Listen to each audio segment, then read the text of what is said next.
Hi everyone, my name is Sadia and welcome to a series of free webinars run by ToHealth, which is an occupational health services provider that specialises in customised wellbeing solutions, such as today's awareness session. We also conduct workplace needs assessments as well as provide other solutions that can be tailored to individual needs. Now, today's very short webinar aims to provide a quick whistle-stop tour and a view of neurodiversity and how you can create a more inclusive workplace through self-advocacy. This webinar will briefly highlight some practical self-advocacy strategies, including communicating your needs and preferences. So, I just want to further emphasise that these 3-minute webinars are intended as introductory sessions, providing a taste or a high-level overview of the topic at hand. So it is important to note that these webinars are offered free of charge and are not intended to provide a comprehensive and exhaustive exploration of the subject matter. If you are seeking more comprehensive and in-depth sessions, we do encourage you to get in touch, and there will be details at the end of this webinar. So let's get started. I just want to start by taking a look at what neurodiversity is. And what it is, it's an umbrella term which captures a number of learning and developmental difficulties. It's the concept that neurological differences such as autism, ADHD, dyslexia, and others are the result of a normal, natural variation in the human genome. Now, neurodiversity should be viewed as a positive and valuable aspect of human diversity, which can enhance innovation, creativity, and problem solving in all areas of life. And some of the terminology you may hear includes neurodiverse, neurodivergent, SPLD, which stands for specific learning differences, or SEND, which is special educational needs and disabilities. And these are the terms that tend to be used in education. You may also hear neurodifference, neurodevelopmental, or neurotypical. So that would be somebody that does not, that isn't neurodivergent or has a neurodiversity. Now, the idea of neurodiversity is that it seeks to embrace difference, but also recognizes that some people who are neurodivergent will require extra support. And we're also trying to move away from the medical model of abnormality or something that needs curing. These are lifelong conditions that cannot be cured, but they can be successfully managed. Now, it is estimated that up to 1 in 7 people are neurodivergent. So let's take a look at some of the neurodivergent conditions that come under this umbrella term. So some of the key conditions that fall under neurodiversity, sometimes referred to as a hidden disability, as they are not as visible as a physical disability. So we have dyslexia, dyscalculia, autism spectrum condition, so ASC or autism spectrum disorder, or simply referred to as autism. We have DCD, developmental coordination disorder, or dyspraxia as it's also known as, ADHD, so that's attention deficit hyperactivity disorder. And there are others, these are the ones that we will briefly take a look at today. It's important to understand that these are all neurological or brain-based conditions, which means that people with a neurodivergent condition process information differently.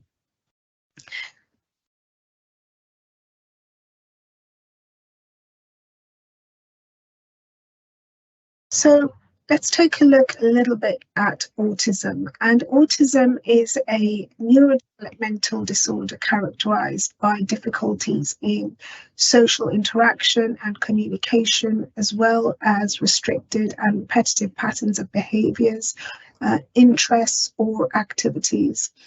It is a spectrum condition, which means that it manifests in a wide range of challenges and severity levels for different people. Some of the workplace accommodations can include providing a structured routine, ensuring communications are clear, allow for private and quiet workspaces. You can try and minimize sensory distractions. You can ensure that you take some on time to recharge. And if there are any skills workshops or training offered by your employer, then you should make use of those. You should utilize those.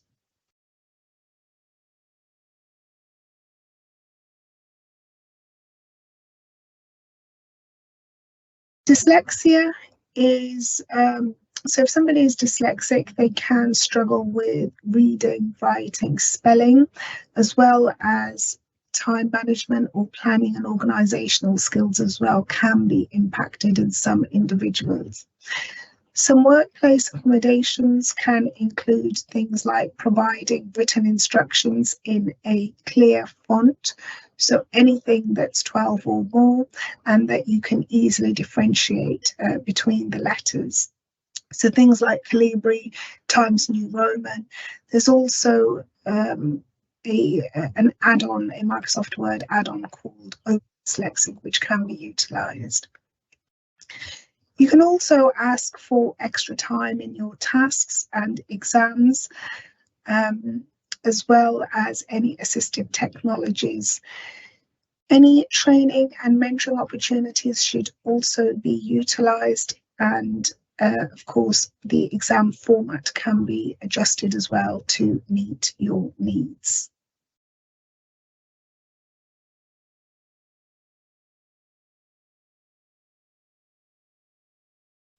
Now, coming on to dyspraxia, so individuals with they struggle with motor coordination, planning, and organisation.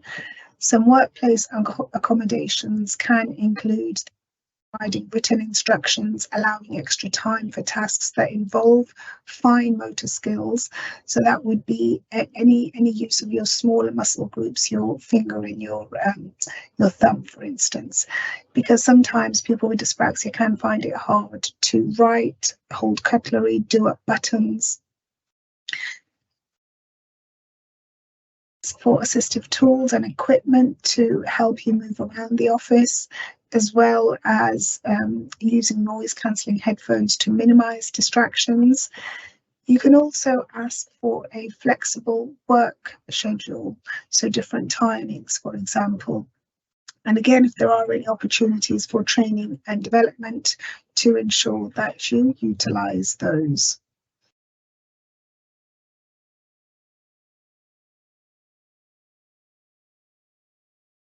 To dyscalculia. So this impacts an individual's ability to understand and manipulate numbers, making tasks or any maths-related tasks challenging. It can also include difficulties with timekeeping and understanding money. Some workplace adjustments that can help you succeed include providing speaking calculators, digital measuring tools, or visual representations of numerical data. So, for example, in the form of a pie chart and a bar chart maybe, as well as clear and detailed instructions with extra time can help a person with dyscalculia to perform their tasks more efficiently. Employers can also provide additional training and support to employees to help them develop strategies to manage their challenges and build confidence in their abilities.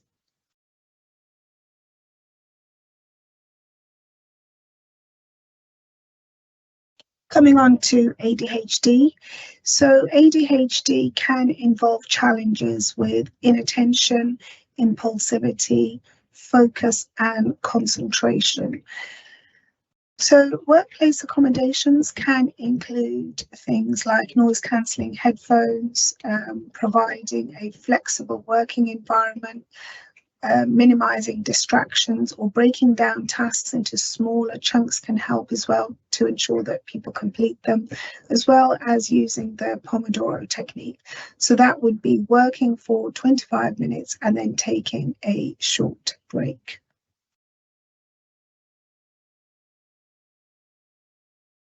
Okay, so often the focus is on areas of difficulty, but it is important to understand that neurodivergent individuals have many strengths too. So research has shown that they do possess some of the strengths shown here. They are by no means exhaustive. So, for instance, somebody that may have ADHD, for example, can be highly creative in their approach to problem solving, for instance. They may also be, so somebody that's dyslexic may be a very good visual thinker. They may have very good spatial awareness. They may be good at solving problems. So it is important to understand the strengths of the individual, and embracing neurodiversity can give you a competitive advantage in many areas such as productivity, innovation, culture, and talent retention. So it is important to try and support neurodiversity at work. That's because embracing neurodiversity can bring together a range of different thinking styles and problem-solving approaches, which can foster an environment where diverse perspectives can lead to innovative solutions. Supporting neurodiversity also demonstrates a commitment to creating an inclusive and empathetic workplace where all employees feel valued and understood. And this positive atmosphere can help to boost morale, reduce stress, and contribute to better mental health for everyone, thereby increasing overall job satisfaction and retention. Expanding the talent pool. So if you ignore the strengths of the neurodiverse, it also limits the talent pool an organisation can draw from.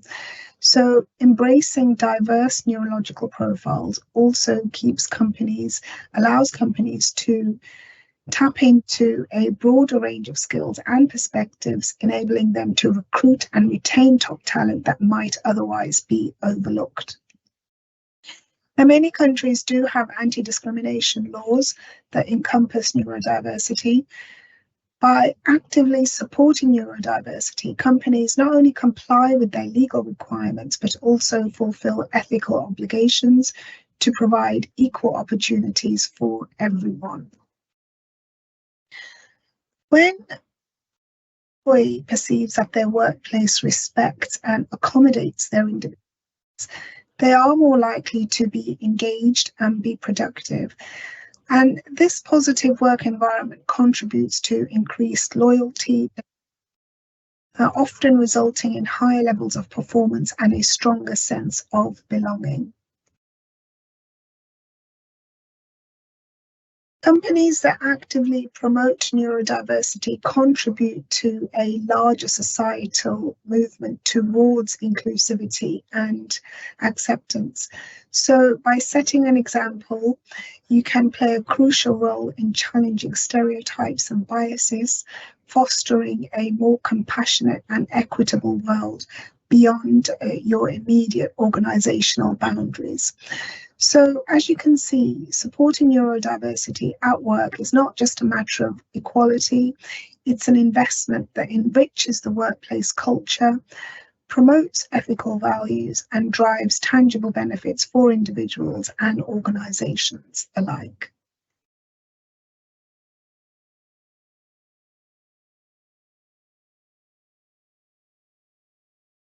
So, excuse me. So, in context of supporting neurodivergent individuals, advocacy and self-advocacy play a crucial role.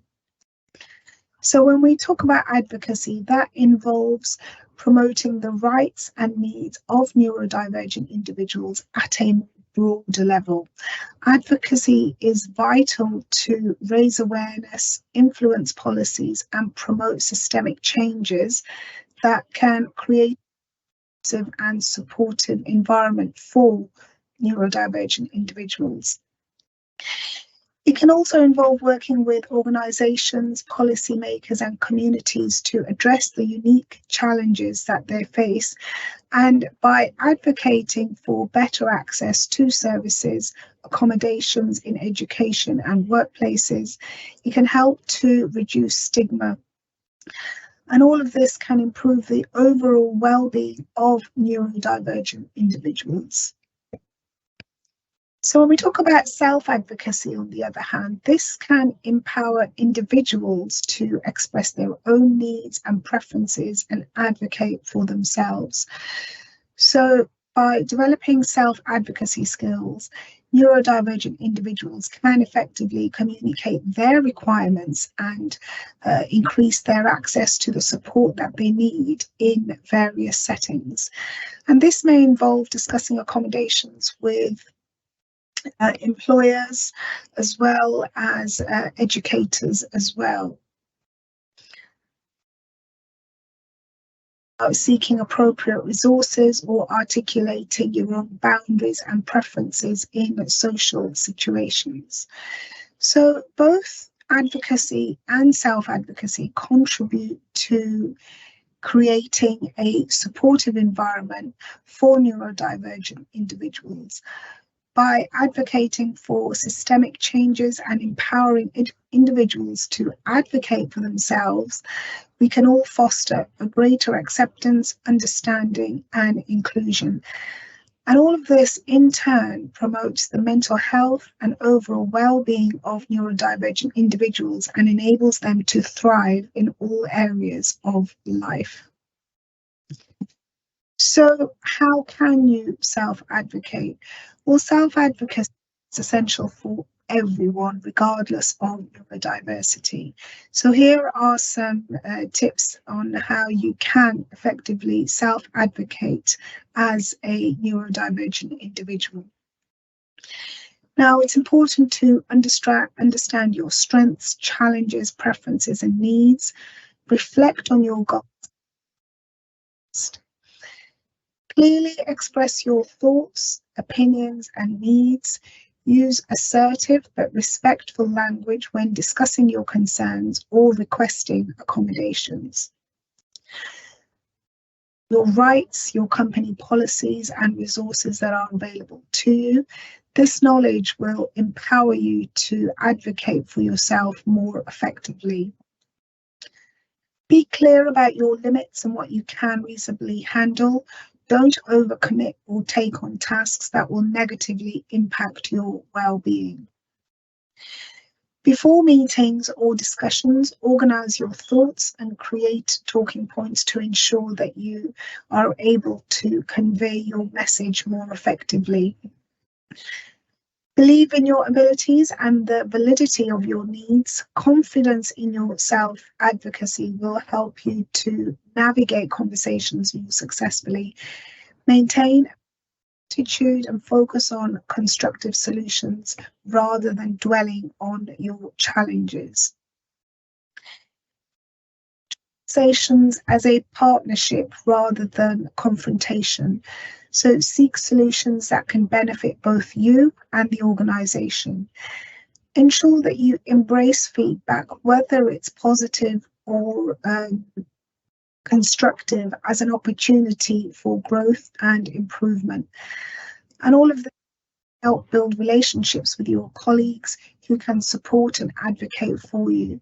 So having allies can enhance your self-advocacy efforts. To creating a culture, in addition to the self-advocacy, you can create a culture of inclusion that can include things like sensitivity training, mentorship programs, employee resource groups, and regular feedback and evaluation. So by implementing these strategies, organisations can support the success and well-being of all employees, including those with neurodivergent conditions.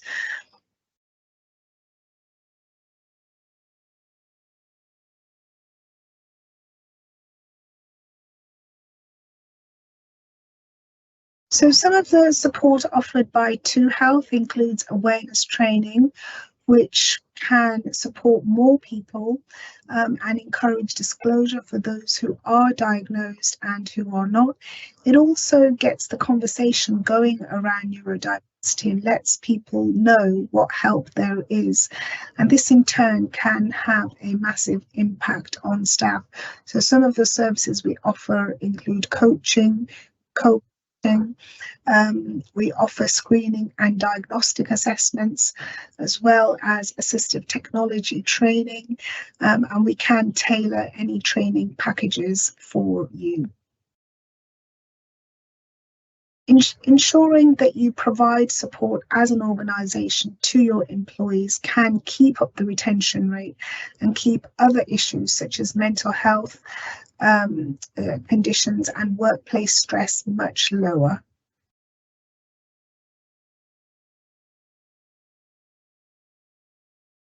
Okay, so change is on the horizon, and more organisations have embarked on a journey towards inclusivity by promoting diversity within their workplaces.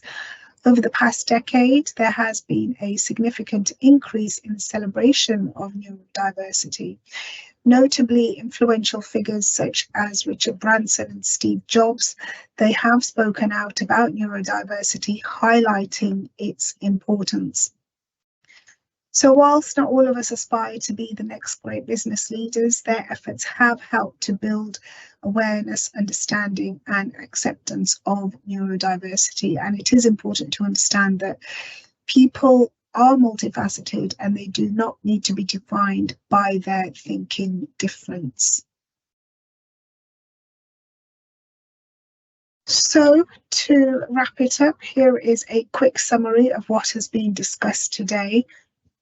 Neurodivergent conditions include things like ADHD, autism, dyslexia, dyscalculia, and dyspraxia. There are, of course, others as well. Neurodivergent individuals in the UK can face unique challenges and stresses that can impact their well-being. Sort of difficulties with sensory processing, social interactions, and executive functioning can have an impact on their well-being at work. It's important to remember that neurodivergent individuals also have many strengths, and that is what we should be focused on.